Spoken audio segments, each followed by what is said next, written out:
నీ భర్త కూడా నిన్ను అర్థం చేసుకోక ఎప్పుడు నేను సతాయిస్తూ ఉండవచ్చు.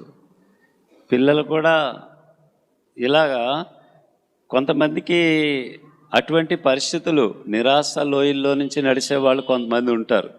ఆ నిరాశ నిస్పృహ లోయల్లోంచి వెళ్తున్నప్పుడు వాళ్ళకి ఏదో సమయంలో ఇలాగ ఎంతకాలం చనిపోతే గొడవ వదిలిపోతుంది, ఈ బాధలు భరించలేమనుకుంటారు. కానీ ఎప్పుడు కూడా అలా అనుకోకూడదు. మనల్ని ప్రేమించేవాడు, మనల్ని ఆదరించేవాడు, మన కొరకు ప్రాణం పెట్టేవాడు, దేవారాత్రులు మన వైపు ప్రేమగా చూస్తూ చేతులు చాస్తూ పిలుస్తున్న నజరేయుడైన యేసయ్య మన కొరకు ఉన్నాడు. హల్లెలూయా. ఆయన చేతుల్లో, ఆయన కౌగిట్లోకి వెళ్ళిపోతే ఎవరు ఇవ్వలేనంత శాంతి, సంతోషము, సమాధానము, ఆప్యాయత, అనురాగము, కృప, కనికరము అన్నీ ఆయన చేతుల్లో ఉంటాయి.